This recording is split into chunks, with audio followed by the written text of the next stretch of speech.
शाम के 4:30 बज रहे हैं। न्यूज 24 पर आप देख रहे हैं कहानी सुल्तान की। आपके साथ मैं हूं मानक गुप्ता। आज है टीपू सुल्तान की जयंती। उस टीपू सुल्तान की जयंती जिसे लेकर पिछले 1 महीने से कर्नाटक में कोहराम मचा हुआ है। टीपू सुल्तान के नाम पर भले ही विवाद चल रहा हो, लेकिन इस बात से इंकार नहीं किया जा सकता कि इतिहास के पन्नों में टीपू सुल्तान का नाम अमिट है। उसे मिटा पाना असंभव है। चलिए आपको दिखाते हैं टीपू सुल्तान की पूरी कहानी। जो कहलाता था मैसूर का शेर, जिसकी तलवार की धार से कांपते थे अंग्रेज, जिसकी बहादुरी को नेपोलियन ने किया सलाम, जिसने बनाई थी हिंदुस्तान की पहली मिसाइल।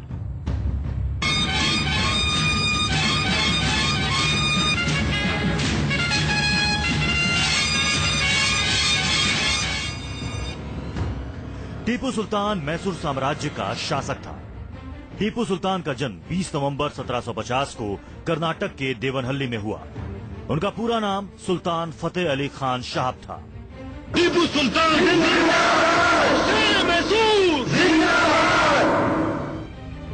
टीपू कर्नाटक के देवनहल्ली में हुआ। उनका पूरा नाम सुल्तान फतेह अली खान साहब था। टीपू सुल्तान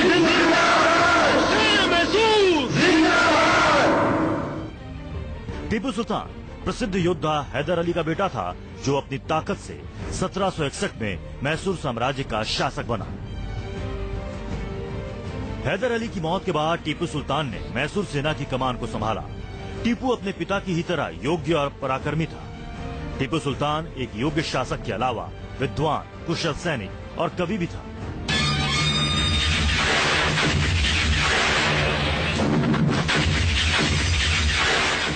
टीपू को अपनी वीरता के कारण ही शेर मैसूर नाम से भी जाना जाता है। टीपू ने मराठों और निजाम को कई युद्धों में हराया था।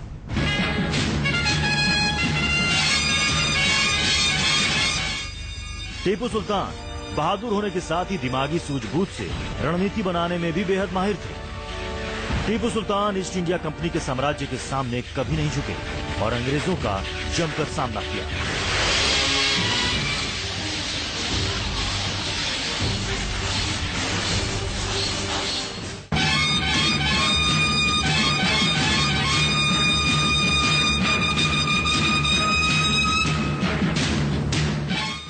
अंग्रेजों को युद्ध में कई बार हराने वाला टीपू 4 मई 1799 को श्रीरंगपट्टम की लड़ाई में हार गया। अपने किले को बचाते हुए युद्ध के दौरान टीपू सुल्तान की मौत हो गई।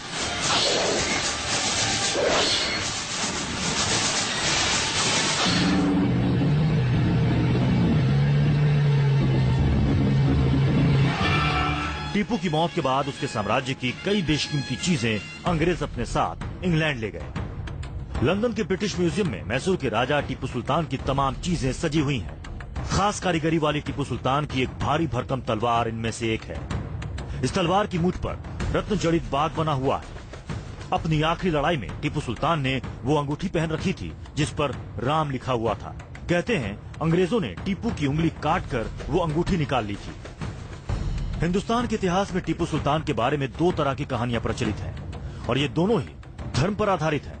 एक तरफ टीपू सुल्तान को योग्य और प्रजा का ध्यान रखने वाला शासक माना गया, तो वहीं इतिहास में यह कहानी भी प्रचलित है कि टीपू ने कुर्गों पर बहुत जुल्म किए और लाखों लोगों का धर्मांतरण कराया। टीपू सुल्तान की तलवार पर भी लिखा था कि मेरे मालिक मेरी सहायता कर कि मैं संसार से काफिरों को समाप्त कर दूं। ऐसे में टीपू सुल्तान की जयंती मनाने पर कर्नाटक में वीएचपी और दूसरी पार्टियों का विरोध करीब 1 महीने से जारी है। Bureau report, news 24।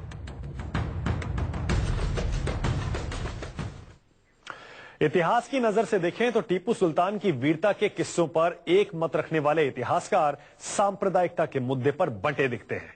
कई इतिहासकारों ने लिखा है कि टीपू सुल्तान ने धर्मनिरपेक्ष होकर अपनी प्रजा का ख्याल रखा, तो कई इतिहासकार ऐसे भी हैं जिन्होंने साफ तौर पर लिखा है कि टीपू सुल्तान ने अपने राज में हिंदुओं पर अत्याचार किए, मंदिरों को तोड़ा, धर्म परिवर्तन तक करवाया।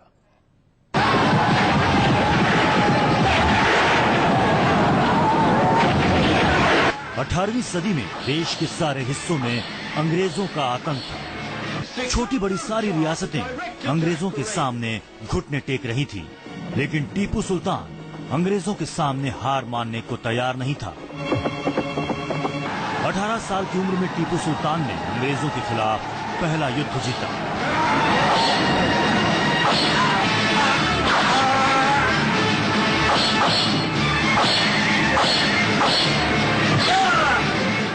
जिसके बाद अंग्रेज उससे समझौते को बाध्य हुए। इसके बाद फूट डालो और शासन करो की नीति पर चलकर अंग्रेजों ने निजामों और मराठों के साथ मिलकर मैसूर पर हमला कर दिया।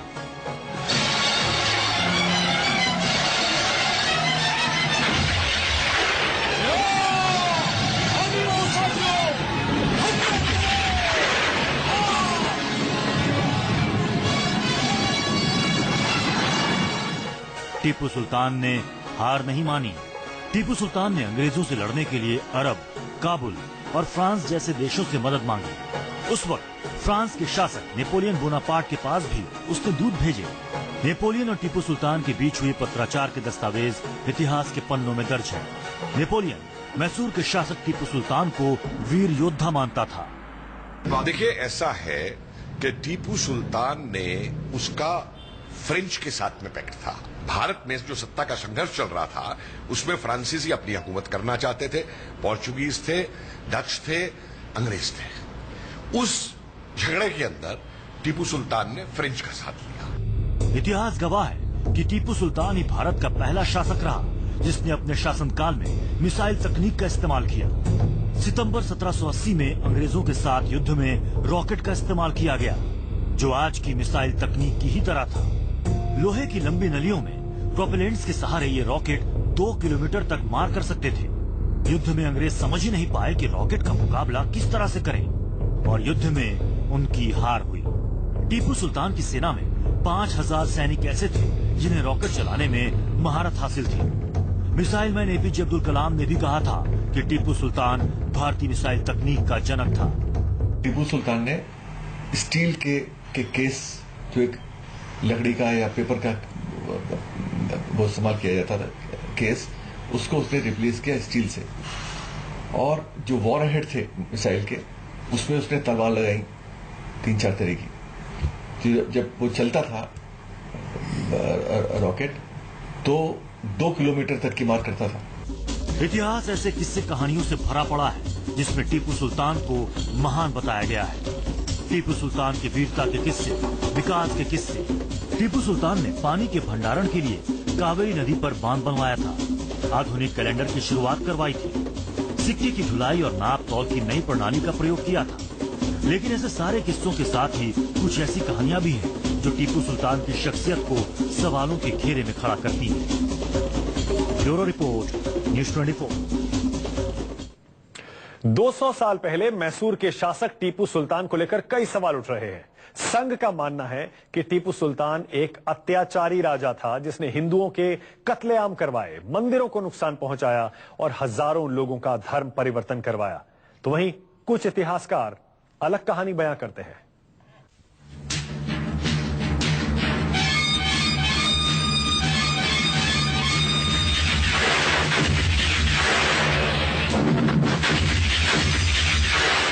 इतिहास के पन्नों में ऐसे कई दस्तावेज मिलते हैं जो बताते हैं कि टीपू सुल्तान ने अपनी प्रजा के लिए बहुत कुछ किया, बिना धार्मिक भेदभाव के। टीपू सुल्तान जिंदाबाद! मैसूर जिंदाबाद! कर्नाटक में एक मंदिर ऐसा भी है जहां रोज टीपू सुल्तान की पूजा की जाती है।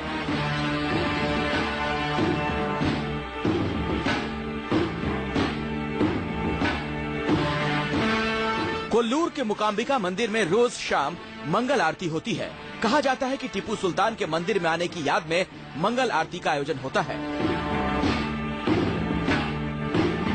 कहा जाता है कि कर्नाटक के श्रृंगेरी मठ को अंग्रेज और मैसूर की तीसरी लड़ाई में लूट लिया गया था। टीपू सुल्तान ने उस मठ को दोबारा से बनवाया। इतिहास में मठ और टीपू सुल्तान के बीच बातचीत वाले ऐसे 28 पत्र मिलते हैं जो सबूत देते हैं कि टीपू सुल्तान ने मठ के दोबारा निर्माण के लिए दान दिए थे।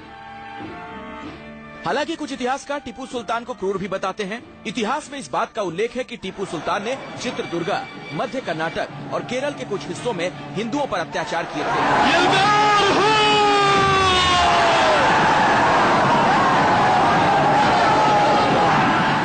टीपू सुल्तान सुल्तान की जीवनी लिखने वाले मीर हुसैन किरमानी ने अपनी किताब टीपू सुल्तान का इतिहास में लिखा है कि टीपू सुल्तान ने कुर्गों पर भयानक अत्याचार किया।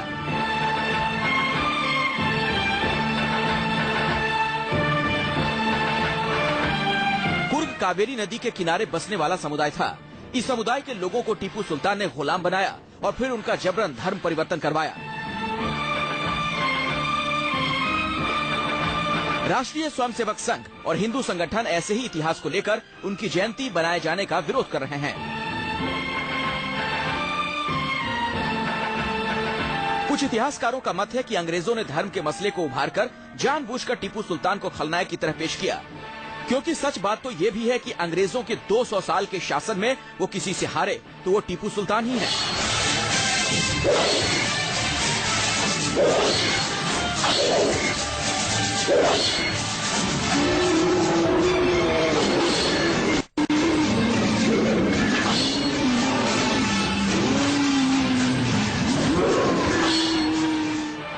इतिहासकार बताते हैं कि उस वक्त युद्ध में बंदी बनाए गए गुलामों का बड़े पैमाने पर धर्म परिवर्तन होता था और ऐसा हर राजा करता था। टीपू सुल्तान ने अपनी सेना की ताकत बढ़ाने के लिए भी यही किया। उसने अंग्रेजों के साथ मिलकर लड़ने वाले हिंदू सैनिकों का धर्मांतरण करवाया। एक सच ये भी है कि टीपू के शासनकाल में ही मैसूर में कन्नड़ की जगह पर फारसी को प्रशासनिक भाषा का दर्जा मिला। ऐसे उदाहरण भी मिलते हैं कि टीपू सुल्तान ने इस्लाम को फैलाने वाले काम किए। तो इस बात का जिक्र भी मिलता है कि उसने मंदिरों के संरक्षण पर भी काम किए। इतिहास टीपू सुल्तान को लेकर बटा नजर आता है। Bureau report, news 24।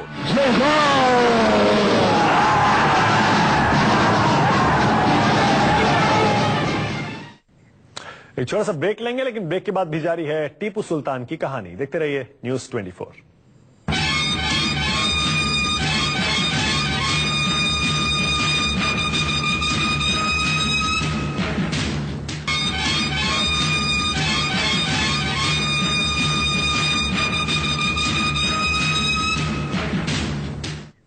इतिहास में टीपू सुल्तान को लेकर हजारों दस्तावेज हैं। टीपू सुल्तान एक बहादुर शासक था। दक्षिण भारत में वही एक ऐसा शासक था जिसने अंग्रेजों से जमकर लोहा लिया, कई बार उन्हें युद्ध में हराया। एक योद्धा के तौर पर क्या थी टीपू की कहानी, देखिए।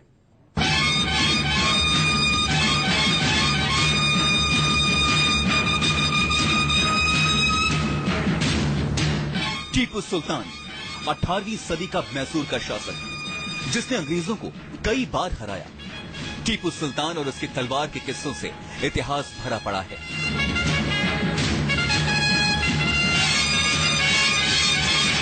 वो एक वीर योद्धा था। अपने पिता हैदर अली से मैसूर का साम्राज्य पाने के बाद उसने अपने साम्राज्य को अंग्रेजों से बचाने के लिए कई युद्ध लड़े। हर बार उसने अंग्रेजों को शिकस्त दी, लेकिन आखिरी बार 1799 में अंग्रेजों से अपने साम्राज्य को बचाते हुए युद्ध में शहीद हुआ।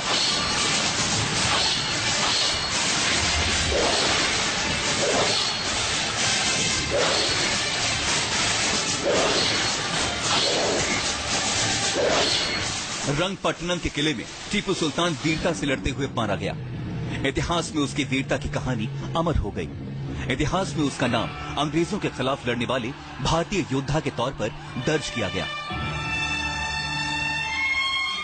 मैं ऐसे लोगों को राष्ट्रवादी नहीं कहता हूं। वो राष्ट्रवादी नहीं थे। वो अपनी जो एक फ्यूडल अपनी किंगडम थी, अपना राज्य था, उसको बचाने के लिए लड़ रहे थे। लेकिन जाहिर है कि वो अंग्रेजों से लड़ रहे हैं। ईस्ट इंडिया कंपनी से लड़ाई हो रही है। ईस्ट इंडिया कंपनी को अगर उसी वक्त वो हरा देते तो हो सकता है कि अंग्रेज उतने पावरफुल ना हो पाते। लेकिन सवाल उसकी वीरता का नहीं है। सवाल है कि क्या उसने हिंदुओं पर अत्याचार किए थे? क्या उसने हिंदुओं का जबरन धर्म परिवर्तन करवाया था? क्या उसने हिंदू मंदिरों को नष्ट करवाया था? आज इसी बात को हम इतिहास की नजर से जानने और समझने की कोशिश करते हैं। ब्रिटिश म्यूजियम में रखी इस अंगूठी को 2014 में नीलाम किया गया। कहा जाता है कि टीपू सुल्तान की अंगूठी है। मुस्लिम शासक टीपू सुल्तान राम के नाम वाली अंगूठी पहना करता था। क्या पैगाम लाए हो? फिरंगी और तिलंगी सिपाही सुल्तानी सरहद में दाखिल होकर बस्ती और खेतों को बराबर नुकसान पहुंचा रहे हैं। इस अंगूठी की कहानी जान लीजिए। 1799 में टीपू सुल्तान मैसूर के रंगपट्टनम के किले में अंग्रेजों से लड़ते हुए मारा गया। कहा जाता है कि अपनी आखिरी लड़ाई में भी टीपू सुल्तान ने यही अंगूठी पहन रखी थी। अंग्रेजों ने उसके शव से अंगूठी उतार कर रख ली, जिसे बाद में ब्रिटिश म्यूजियम भेज दिया गया। अब सवाल उठता है कि अगर टीपू सुल्तान राम के नाम वाली अंगूठी पहनता था और वो अंगूठी उसके दिल के इतने करीब थी कि उसने अपने आखिरी युद्ध में भी उसे पहन रखा था, तो फिर वो कट्टर कैसे हो सकता है? ये कहना कि उन्होंने कॉन्शियसली हिंदुओं को मारा, क्रिश्चियंस के बारे में भी आ रहा है, चर्च तोड़ दिए, कुछ हुआ होगा। उस पीरियड में बहुत सारी चीजें ऐसी होती थी, लेकिन वो कोई ऐसी कंसर्टेड पॉलिसी नहीं थी उस आदमी की, क्योंकि उसके राज में तो उसका प्राइम मिनिस्टर, उसके मिनिस्टर बड़ी तादाद में हिंदू थे, मिलजुल के वो सरकार चलाता था। तो ये तो उसका एक व्यक्तित्व है जिसके बारे में बहुत सारे सवाल उठाए जा रहे हैं। अब इस तलवार को देखिए, ये टीपू सुल्तान की तलवार है। इस तलवार पर लिखा है, मेरे मालिक मेरी सहायता कर कि मैं संसार से काफिरों को समाप्त कर दूं। यानी इस तलवार पर लिखे के मुताबिक टीपू सुल्तान संसार से गैर मुस्लिमों को खत्म करना चाहता है। टीपू सुल्तान और उसके तलवार के किस्सों का एक सच ये भी है, एक तरफ राम के नाम की अंगूठी, दूसरी तरफ काफिरों को खत्म करने की तलवार। क्या है टीपू सुल्तान की संपूर्ण शख्सियत का राज? इतिहास के कुछ और पन्ने पलटेंगे, जानेंगे टीपू सुल्तान पर क्यों इतिहासकारों की राय भी बटी हुई है। Bureau report, news 24। हमारी इस खास पेशकश में इतना ही, लेकिन आप कहीं मत जाइए। ब्रेक के बाद 5 की पंचायत।